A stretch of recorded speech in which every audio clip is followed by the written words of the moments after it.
अगर आप भी चाहते हैं वीडियो सबसे पहले आप तक पहुंचे, तो लाल बटन को दबा के चैनल को सब्सक्राइब जरूर करें और साथ में बेल आइकन को दबाना ना भूलें। बोला बोला खावे वाली मैया की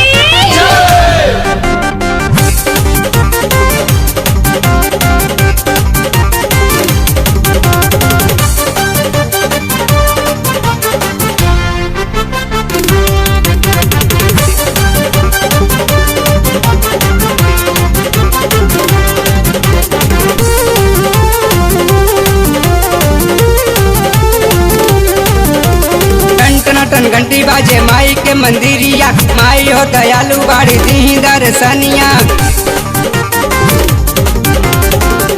टन घंटी बाजे माई के मंदिरिया, माई हो दयालु बाड़ी दी दर्शनिया।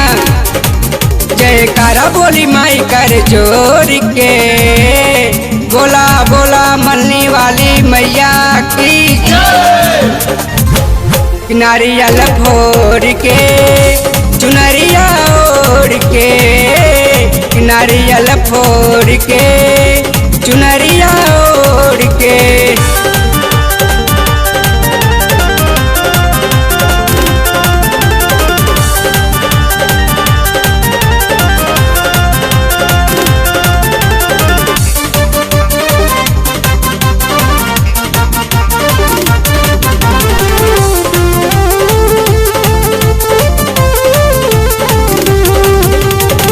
माई हो निराली बाड़ी पटना सहरिया, सबका पुकार सुने पटन देवी मैया।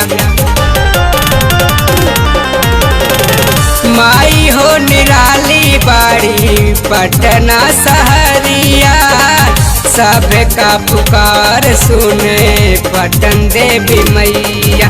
जयकारा बोली माई कर जोर के, बोला बोला जौनपुर वाली शीतला मैया की नारियल फोड़ के चुनरिया ओढ़ के, नारियल फोड़ के चुनरिया ओढ़ के।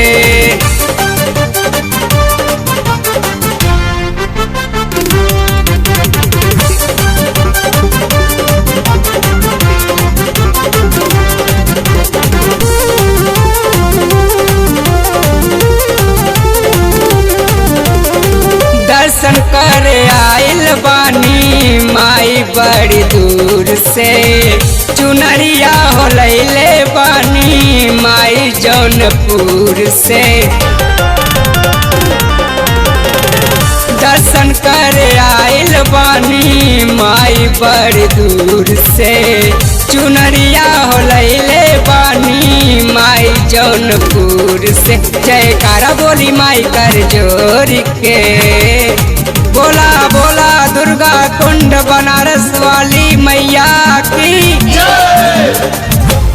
नारियल फोड़ के चुनरिया ओढ़ के, नारियल फोड़ के चुनरिया ओढ़ के।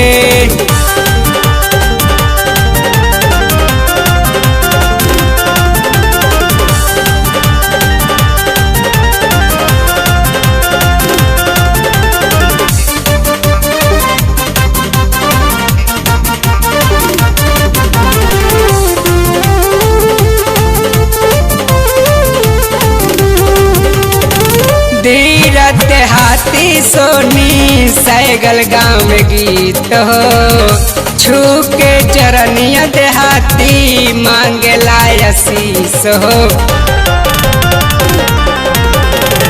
धीरत हाथी सोनी सैगल गाँव गीत हो, छू के चरनिया देहाती मांगेला आशीष हो।